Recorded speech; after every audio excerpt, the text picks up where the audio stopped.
I was just reading something that was talking about like ambition and stuff and how it looks different for everybody. And it doesn't mean you have to be like working to get that amazing career goal or maybe like run the best race time, like whatever it may be. It just means that you're driven to your personal mission and your goals. And it could be anything, stay at home mom, businesswoman, whatever. And I think for me, my heart is just that I want to love people well, and having gone through kind of a lot.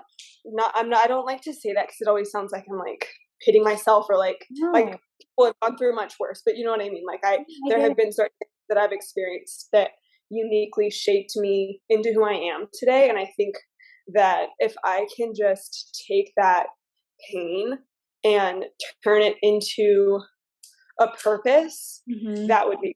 And I'm still kind of like, to be honest, I think I'm in kind of like an in-between stage of figuring out like, how do I want to do that? You know, like I've thought about writing a book or starting a podcast or writing a blog thing. Like, I don't know, there's so many different things you could do, but I think like God's just been putting it on my heart lately to share.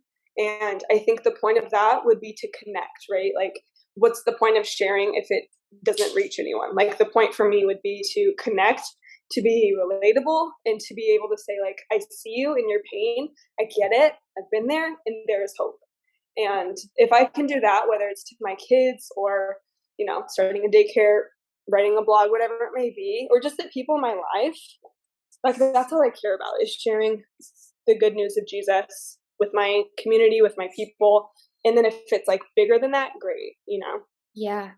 And honestly, I think we always look for these like grand ways to go about it, but like you said, it's like right here, it's right now, and it's in how you're showing up to work that day. Writing a book and starting a podcast, those are really great things to do as well, but it also is just in how you talk to the person at the grocery store. Yes, yeah. I love those reminders so much. Like that's actually happened a few times. So I actually like in Sprouts, somebody was asking me about melatonin, something for their daughter, and asked if, because she heard me on the phone with my grandma talking about it, and she asked if it helped with anxiety. Long story short, we had this very long conversation in the middle of Sprouts vitamin aisle. We were both crying, and I prayed for her at the end.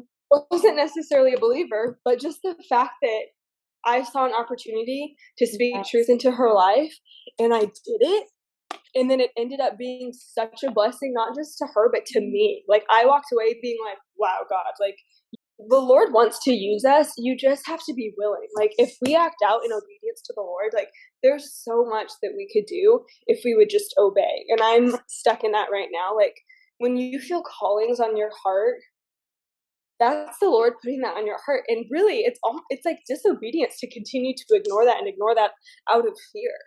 Like, Yeah. that's disobedience to the Lord. And on the flip side of that, it's like how good to obey the Lord and the passion that He's put in your heart for certain things, you know? Mm. Not ever, like, I have plenty of friends that are more shy than I am, that love the Lord just as much as I do, that maybe aren't gifted in that specific way. Yeah. Like, in plenty of other ways, but maybe not that specific way. So Right. for me, it's like, okay, if I know that I'm comfortable talking to complete strangers about some of the hardest moments in my life, I should probably be doing that. Yeah, and I'm feeling convicted to do more of that in person as well, just like slowing down when you're out in public and Yeah. seeing the people around you. I get really caught up in like being on a mission. I'm like, I'm here for one thing and I just Yeah. have to get it Don't really. look at me. Yeah, yeah, yeah. Yeah, but actually seeing the people around you because, God places all those people there too.